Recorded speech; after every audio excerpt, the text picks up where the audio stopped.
आणि आता पाहूयात आंतरराष्ट्रीय बातम्या. पाहूयात काय चाललंय जगाच्या पाठीवर वेगवान स्वरूपात.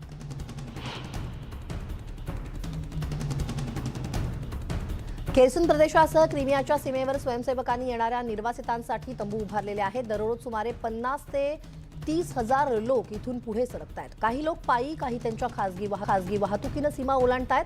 अनेक जण रस्ता हरवलेले आहेत आणि त्यांना पुढचा रस्ता शोधण्यासाठी इथे मदत केली जाते. तंबूत झोपण्यासाठी फक्त 5 जागा आहेत. झंको इथल्या तात्पुरत्या ठिकाणी त्यांना नेलं जात आहे.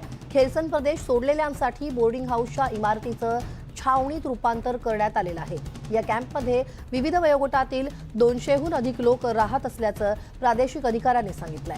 रशियन सैन्यानं ताब्यात घेतलेल्या पहिल्या युक्रेनियन शहरांपैकी खेर्सनमध्ये रशियाचे अधिकारी ते परत घेण्यासाठी युक्रेनवरती हल्ल्याची तयारी करतायत आणि हा भाग रिकामा करण्याचं आवाहन केलं जात आहे. अमेरिका युक्रेनला $275 मिलियन संरक्षण विषयक सहाय्य करणार आहे. अमेरिकेच्या संरक्षण विभागानं युक्रेनसाठी दिलेलं हे 24वं पॅकेज आहे. High mobility artillery rocket system आणि anti armour mine system, satellite communication antennas आणि सामग्रीचा यामध्ये समावेश आहे. अमेरिका $18.5 मिलियन पेक्षा अधिकची मदत करणार आहे. पेंटागॉननं देखील उत्तर कोरियानं 2 आठवड्यांनंतर केलेल्या पहिल्या बॅलिस्टिक शस्त्रास्त्रांच्या प्रक्षेपणात शुक्रवारी समुद्राच्या दिशेनं 2 लहान पल्ल्यांची बॅलिस्टिक क्षेपणास्त्र डागलेली आहेत.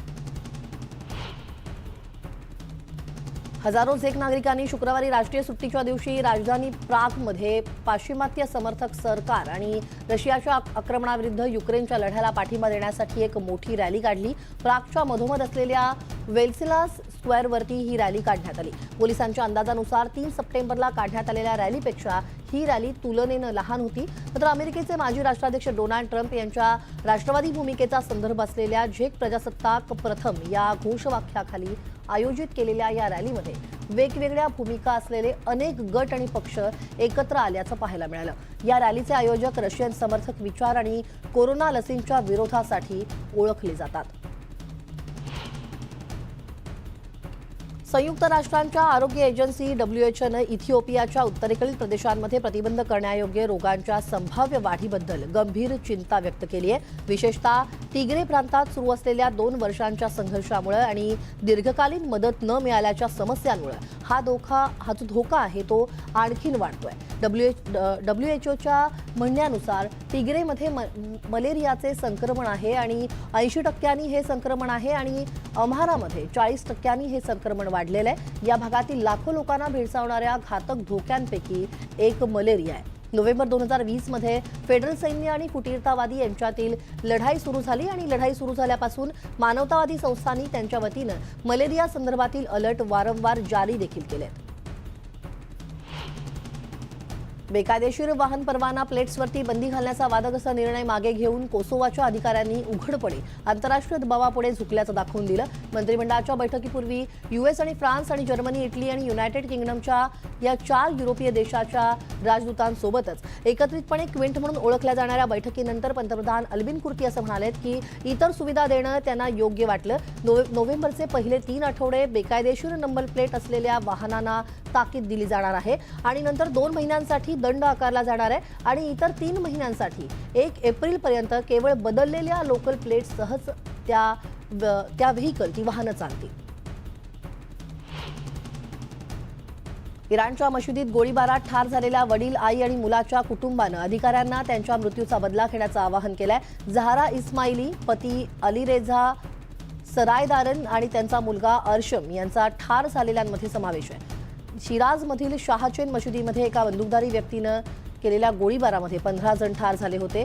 इस्लामिक स्टेट गटानं उशिरा या हल्ल्याची जबाबदारी स्वीकारली आहे. इराणचे 83 वर्षीय सर्वोच्च नेते अयातुल्ला अली खमेनी यांनी दावा केलाय की हा हल्ला देशाच्या शत्रूंच्या व्यापक कारस्थानाचा एक भाग आहे. बेरिंग सामुद्रधुनीजवळ बेट शिशमारेकच्या अलास्कन मूळ गावामध्ये सुमारे 600 लोक राहतात. पण या गावातील जमीन झपाट्याने आकुंचन पावतीये. अलास्का पॅसिफिक विद्यापीठातील हिमनद्या शास्त्रज्ञ जेसन ग्लेक यांच्यामध्ये समुद्र किनाऱ्याची मोठ्या प्रमाणावरती धूप होतीये. गावं समुद्राच्या इतक्या जवळ येत आहेत की समुद्राच्या पाण्याच्या लाटा घरांपर्यंत येऊन धडकत आहेत. सतत वादळ येत आहेत त्यामुळे समुद्राचं पाणी पातळीमध्ये कोणत्याही प्रकारची वाढ ही समस्या ही आणखीनच आता यापुढे वाढणार आहे आणि अलास्कामधील लहान लहान गावांसाठी ती आणखीनच बिकट देखील बनली आहे. वाढलेल्या वादळांची संख्या, समुद्रातील बर्फाचा अभाव आणि परमाफ्रॉस्ट वितळणं, किनारपट्टीची सतत होणारी धूप यामुळे बेटांवरील गावांनी स्थलांतरित होण्यासाठी आधी 2002 मध्ये आणि पुन्हा 2016 मध्ये असं 2 वेळा मतदान देखील केलंय.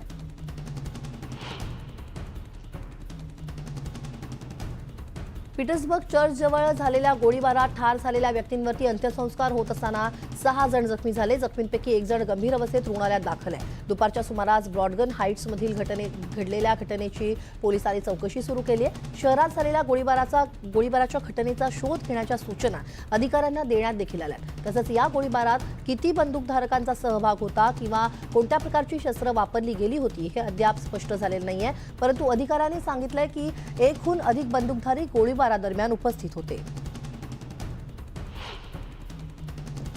या महिन्याच्या सुरुवातीला घरगुती हिंसाचाराच्या घटनेदरम्यान गोळीबारात ठार झालेल्या लास वेगासमधील पोलीस अधिकाऱ्यावरती अंत्यसंस्कार करण्यात आले. लास वेगास पोलीस अधिकारी म्हणून 23 वर्षांमध्ये अधिकारी टुओंग थाई यांनी गस्त आणि प्रशिक्षण अधिकारी, आर्थिक गुन्हे अन्वेषक आणि बंदूक प्रशिक्षक म्हणून काम केलं.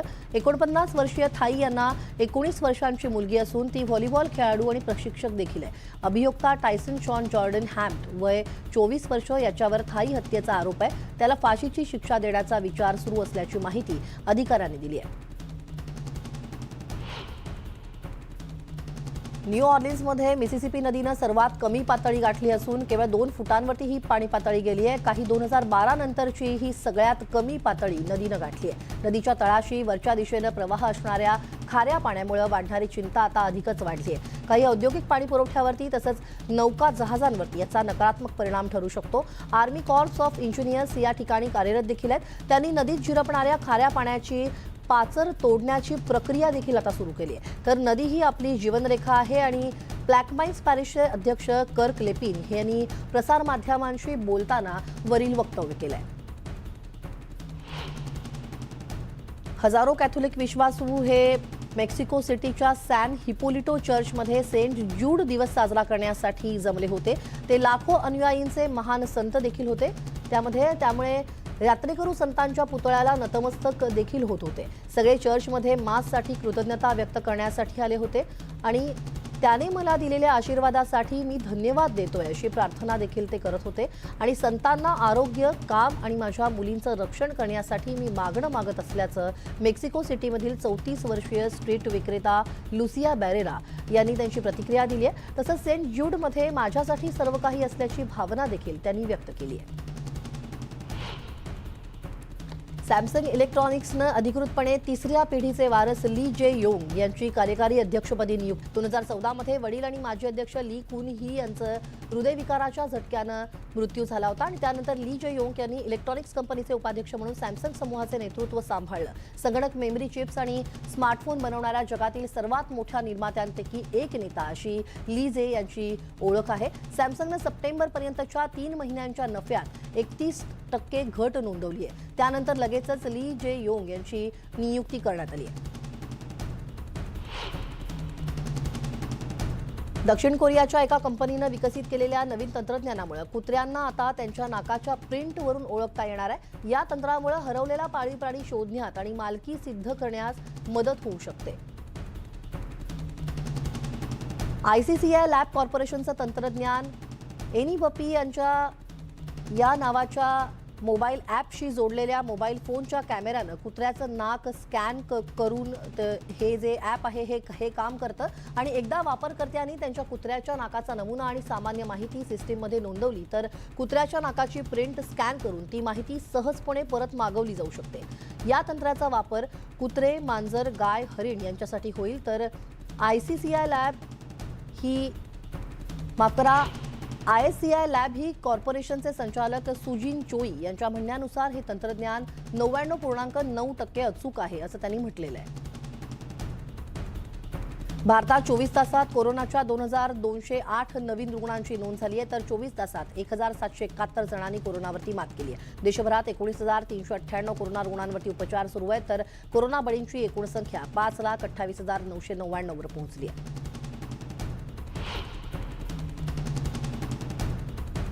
शांघायमध्ये निडललेस कोविड-19 लसीकरण उपलब्ध झालंय. हा डोस लसीचे एरोसोल असलेल्या कपद्वारे दिला जातोय. घेणारा कपमधून दीर्घ श्वास घेतो, सुमारे 5 सेकंद श्वास रोखून धरतो आणि नंतर हळूहळू श्वास सोडतो. पारंपरिक चायनीज मेडिसिनच्या तियानशान हॉस्पिटलच्या लसीकरण साईटनं श्वासाद्वारे लस घेणाऱ्या पहिल्या नागरिकाचं स्वागत केलंय. ली यांनी कप उचलला आणि चहा प्यायल्याप्रमाणे कपमधून एरोसोल श्वास घेतला आणि अवघ्या काही सेकंदात त्यांचं लसीकरण देखील पूर्ण झालं. या लसीकरणानंतर त्याला लसीकरण केंद्रावरती 30 मिनिटं थांबणं आवश्यक आहे. सध्या शहरात 25 इनएव्हेलेबल कोविड लसीकरण केंद्र उघडण्यात आली आहेत. चिलीनं अधिकृतपणे 80 वर्ष आणि त्याहून अधिक वयाच्या रहिवाशांसाठी आपली नवीनतम कोविड-19 लसीकरण मोहीम सुरू केली आहे. सॅटियागो येथील एका केंद्रावरती बूस्टर जॅब्स घेणारे कोविड-19 विषाणूच्या मूळ स्ट्रेन आणि ओमायक्रॉन स्ट्रेन या दोन्हींशी लढण्यासाठी फायझर बायोटेकने विकसित केलेली लस घेत होते.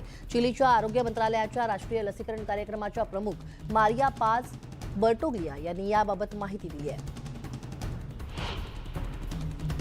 युगांडाच्या आरोग्य मंत्रालयाच्या म्हणण्यानुसार युगांडाची राजधानी कंपाला सुमारे 15 लोकांना इबोला विषाणूची लागण झाल्याची माहिती मिळतेय. कंपालामध्ये ही लागण झाली आहे. पूर्व आफ्रिकन देशाच्या दुर्गम भागात अवघ्या महिन्याभरात या संसर्गामध्ये चिंताजनक वाढ झाली आहे. मुबेंडे, कसंदा, कायग्वेवा, बुनियागांबू आणि कागडीनंतर व्हायरस असणारा कंपाला हा 6वा जिल्हा ठरलाय. इमॅन्युएल आयनेब्युना म्हणतायत की व्हायरस कमीत कमी वेळेत नियंत्रणात आणण्यासाठी आरोग्य मंत्रालय सर्वतोपरी प्रयत्न करत आहे. मात्र युगांडामध्ये पसरत असलेल्या इबोलाच्या सुदान स्ट्रेनसाठी कोणतीही सिद्ध लस अद्याप तरी उपलब्ध नाही. अमेरिकेचे अध्यक्ष जो बिडेन यांनी आगामी मध्यावधी निवडणुकांसाठी शनिवारी विल्मिंग्टन, डेलावेअर इथं लवकरच मतदान केंद्रावरती पोहोचून मतदान केलं. बिडेन यांच्यासोबत त्यांची नात नताली सुद्धा होती. प्रेसिडेंट होमस्टेट असलेल्या डेलावेअरमध्ये लवकरच मतदानाला सुरुवात झाली. देशभरातील डेमोक्रॅट्सनी मतदारांना लवकर मतदान करण्याचा लाभ घेण्यासाठी प्रोत्साहित केलं. अमेरिकेचे अध्यक्ष जो बिडेन यांनी मतदानानंतर त्यांनी सभागृहाच्या अध्यक्षा नॅन्सी पेलोसी यांच्या पतीवरील हल्ल्याचा पुन्हा निषेध केला. बिडेन असंही म्हणाले की रशियानं युक्रेनमधून धान्य निर्यात करण्यास परवानगी देणारा करार निलंबित केलाय आणि त्या शिपमेंटवरती अवलंबून असलेल्या देशांमध्ये उपासमार वाढेल हे अपमानजनक आहे. मतदानाच्या ठिकाणी त्यांची नात नताली बिडेन ही आली होती. तिनं 18व्या वर्षी तिचा मतदानाचा पहिला हक्क बजावला. मतदानानंतर बिडेन डेलावेअर चर्चमध्ये गेले. अमेरिकेचे राष्ट्राध्यक्ष जो बिडेन संध्याकाळी विल्मिंग्टन, डेलावेअर येथील त्यांच्या घराजवळील चर्चमधील सेवेत सहभागी झाले होते. मध्यावधी निवडणुकीच्या दुपारी लवकरच मतदान केल्यावरती सोबत आलेल्या नात नतालीसह ते चर्चमध्ये पोहोचले. ब्रँडीवाईन चर्च सेंट जोसेफ इथं बिडेन यांचा दिवंगत मुलगा ब्यू यांचं दफन करण्यात आलेलं आहे.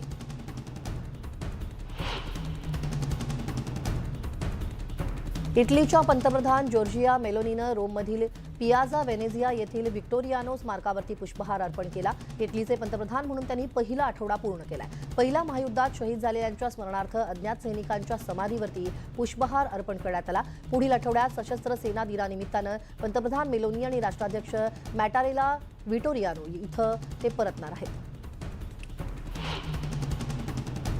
नोबेल पारितोषिक विजेते मेमोरियल ग्रुपचे प्रतिनिधी, राजदूत आणि नियमित मस्कोवाईट्स राजकीय दडपशाहीच्या बळींच्या स्मरणार्थ मॉस्कोमधील सोलोवेन्स्की स्टोन FSB मुख्यालयासमोरील स्मारकावरती फुलं वाहण्यासाठी आले होते आणि 2007 पासून मानवी हक्क गट मेमोरियलद्वारे नागरी कारवाईचं आयोजन या ठिकाणी केलं जातं.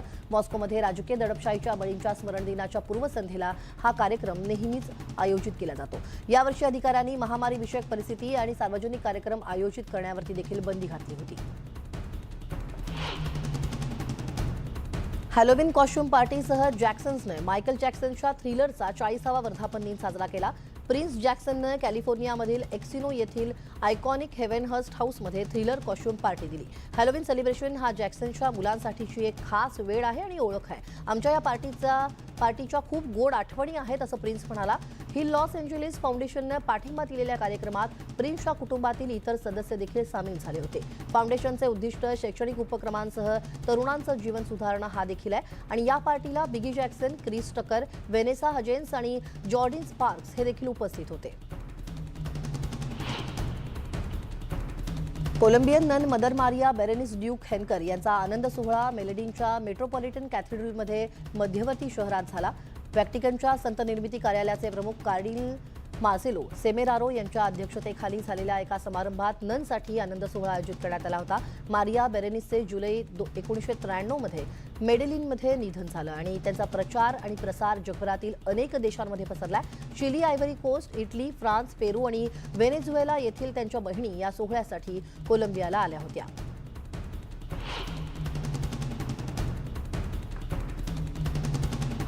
इराण सरकार आणि 7 आठवड्यांच्या निदर्शनावर नुकत्याच झालेल्या कारवाईचा निषेध करण्यासाठी शेकडो लोक रोममध्ये जमले. आंदोलकांनी स्त्री जीवन स्वातंत्र्य असा नारा दिला. आम्ही स्वतःसाठी लढत नाही आहोत, आम्ही संपूर्ण मध्य पूर्वेसाठी लढतो आणि संपूर्ण जगासाठी लढत आहोत. हे काही सामान्य सरकार नाहीये.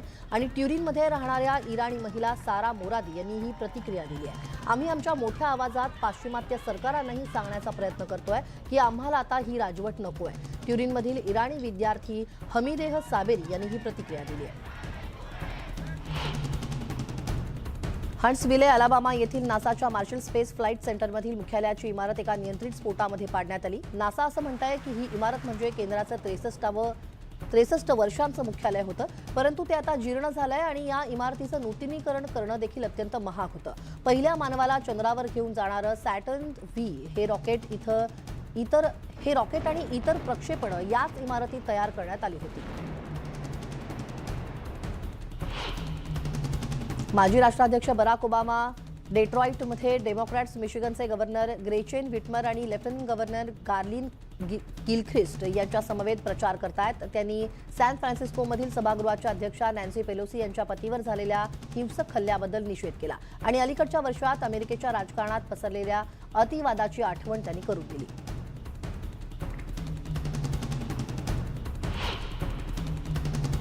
या बातम्यांचं बुलेटिनमध्ये वेळ झाली एका छोट्याशा ब्रेकची. ब्रेकनंतर इतरही काही घडामोडी पाहायच्या तेव्हा कुठेही जाऊ नका. पहा फक्त न्यूज 18 लोकमत.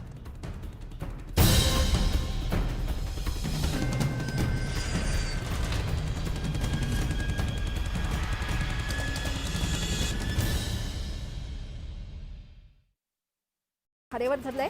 सरकारच्या सुरक्षेची आम्हाला गरज नाही, आमची जनताच आमची काळजी घेईल असं त्यांनी म्हटलं. ज्यांनी 50 खोके त्या खोकेवाल्यांची सिक्युरिटी का काढली नाही असा खोचक सवाल करत राष्ट्रवादीचे नेते एकनाथ खडसे यांनी भाजपवर टीका केली. महाविकास आघाडीच्या अनेक नेत्यांची सुरक्षा काढण्यावरून त्यांनी ही टीका केली. माझ्या मतदारसंघात येऊ नका म्हणून आमदार रोहित पवार यांनी तानाजी सावंत यांना 10 फोन केल्याची टीका राम शिंदे यांनी केली होती. त्यावर रोहित पवार यांनी जोरदार पलटवार केलाय. राम शिंदे पुढे सोडू नका कडण्याची चाल लोक स्वीकारत नाहीत. हिम्मत असेल तर पुरावा द्या असं आव्हान रोहित पवार यांनी दिलंय. संविधान आणि तिरंगा वाचवण्यासाठी राहुल गांधी भारत जोडो यात्रा असल्याचं नाना पटोलेंनी सांगितलेलं आहे. राहुल गांधी हे देव नसून त्यांच्या नावातील रा हा रामाचा असल्याचं मी म्हटलं. मात्र भाजपनं त्या रामाला रावण संबोधलं अशी टीका त्यांनी केली. राहुल गांधी हे देश जोडणारे वारकरी असून महाराष्ट्रात संभाजी ब्रिगेड त्यांच्या यात्रेला पूर्णपणे पाठिंबा देणार आहे. राज्यात जिथे जिथे भारत जोडो यात्रा जाईल तिथे तिथे संभाजी ब्रिगेडचे कार्यकर्ते यात्रेचं स्वागत करत शेवटपर्यंत सहभागी होतील असं सांगण्यात आलंय. हिंगोलीमध्ये भाजपच्या लोकसभा प्रवास योजना अभियान समितीची बैठक पार पडली. या बैठकीला अभियानाचे महाराष्ट्र प्रभारी माजी मंत्री बाळा भेगडे यांनी मार्गदर्शन केलं. टाटा एअरबस प्रकल्प गुजरातला गेल्यानं सोलापुरात राष्ट्रवादी उद्योग आणि व्यापार सेलकडून भीक मागो आंदोलन करण्यात आलं. यावेळी शहरातल्या नवी पेठ इथल्या दुकानात जाऊन पैसे मागण्यात आले. पुढच्या 8 दिवसात शेतकऱ्यांना मदत मिळाली नाही प्रहार स्टाईल आंदोलन करू असा इशारा आमदार बच्चू कडू यांनी दिलाय. यवतमाळच्या बाबुळ गावात त्यांनी नुकसानग्रस्त शेतकऱ्यांशी संवाद साधला. कोल्हापुरात आंदोलन चिघळलेलं आहे. पोलिसांनी अंकुश संघटनेच्या कार्यकर्त्यांवर केलेल्या कारवाईनंतर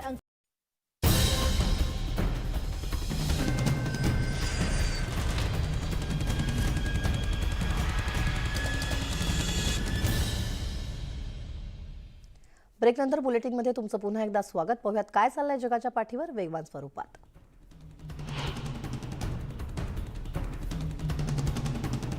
पूर्व पॅन्टागोनियन प्रदेशातील अटलांटिक किनाऱ्याला लागून असलेल्या सोमुनकुरा पठारावरती 2 तरुणांनी अँडियन कडोस पक्षी यशस्वीरित्या नैसर्गिक अधिवासात सोडले. यांच्यासह या प्रदेशात एकूण 66 इंडियन कंडोज सोडण्यात आले, जिथं चार्ल्स डार्विननं 1800च्या दशकाच्या सुरुवातीला या प्रदेशात मोठ्या पक्ष्यांच्या उपस्थितीबद्दल लिहूनही 1900च्या सुरुवातीपासून हा पक्षी कुठेही दिसला नव्हता. 30 वर्षांपूर्वी संवर्धन कार्यक्रम सुरू झाला आणि 81 पिल्लं बंदिवासात जन्माला देखील आली. 370 कंडोर्सचं पुनर्वसन करण्यात आलंय. व्हेनेझुएला, कोलंबिया, इक्वाडोर, चिली आणि बोलिव्हियासह संपूर्ण दक्षिण अमेरिकेत 230 पिल्लं आता मुक्त झाली आहेत. स्पेसएक्सनं गुरुवारी 53 स्टारलिंक उपग्रहांचं प्रक्षेपण केलंय. कॅलिफोर्नियातील वँडर्सबर्ग स्पेस फोर्स बेसमधून फाल्कन 9 हा पहिल्या टप्प्यातील बूस्टरसाठीचं हे 8वं उड्डाण होतं. स्टारलिंक या अंतराळातील प्रणालीमार्फत जगातील ज्या भागात सेवा कमी आहे त्या भागात इंटरनेट आणण्यासाठी प्रयत्न केले जातात. BTS या प्रसिद्ध ब्रँडच्या जिन यानं द एस्ट्रोनॉट हा अल्बम रिलीज केला. जिन आणि कोल्डप्ले यांनीही यात लेखन केलेलं आहे. हे गाणं ब्रँडच्या लेबलनुसार जिननं त्यांच्या चाहत्यांसाठीचं प्रेम व्यक्त करण्यासाठी तयार केलंय. याआधी जिननं अवेक आणि एपिफेनी आणि मून हे अल्बम जिनचे रिलीज झालेत. एस्ट्रोनॉट अल्बम आता ऑनलाईन देखील उपलब्ध आहे. लोकप्रिय बँड रॉक अँड रोलचे स्टार जेरी ली लुईस यांचं 87व्या वर्षी निधन झालं. त्यांच्या निधनाची बातमी त्यांचे प्रतिनिधी झॅक फर्मन यांनी एका मीडिया हाऊसला मेलद्वारे केली आहे. त्यांच्या मृत्यूच्या 2 दिवस आधी जेरी यांच्या मृत्यूच्या अफवा पसरल्या होत्या, पण त्या चुकीच्या असल्याचं प्रवक्त्यानं सांगितलं होतं. 1935 मध्ये फरीड, लुईझियाना येथे जन्मलेले जेरी ली लुईस हे 14 वर्षांचे होते. तेव्हा त्यांनी त्यांचा पहिला परफॉर्मन्स दिला होता आणि 1957 मध्ये लुईस यांनी 22व्या वर्षी त्यांची चुलत बहीण मायरा गॅन ब्राऊनशी लग्न केलं, ज्यावेळी त्यांचं वय केवळ 13 वर्ष होतं. मायराने तिच्या लग्नाच्या परवान्यात 20 वर्षांचा असल्याचा दावा देखील केला होता.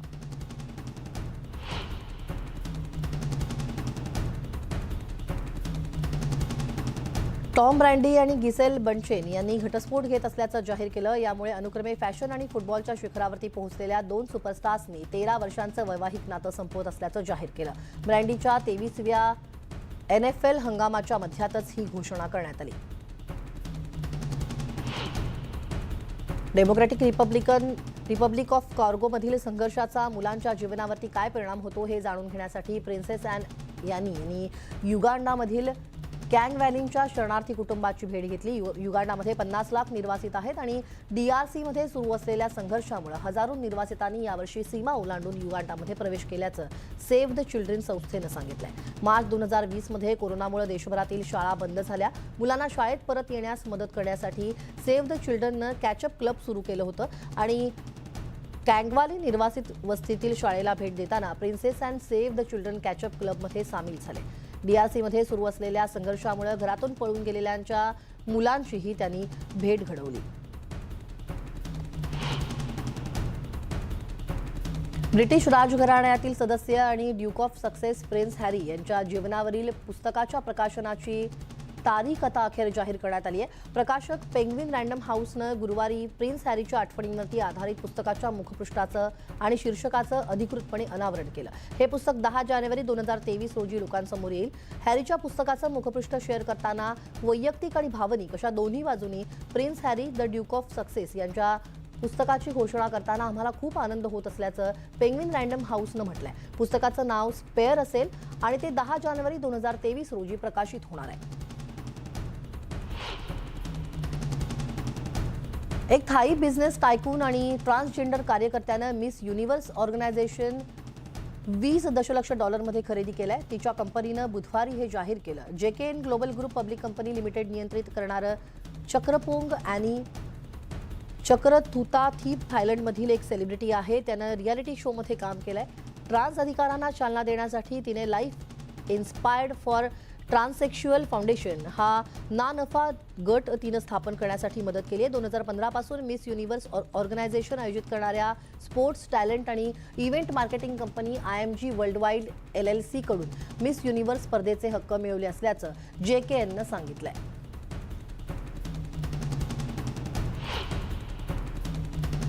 या बातम्यांसह या बुलेटिनमध्ये वेळ झाली इथेच थांबण्याची. ताज्या बातम्यांच्या अपडेटसाठी लॉग ऑन करायला विसरू नका. news18lokmath.com वर आमच्या फेसबुक आणि ट्विटर पेजला देखील फॉलो करा. आमच्या यूट्यूब चॅनलला सबस्क्राईब करा आणि थोड्याच वेळात महत्त्वाच्या घडामोडींसह पुढलं बुलेटिन घेऊन येते माझी सहकारी सुवर्णा. पहा फक्त न्यूज 18 लोकमत.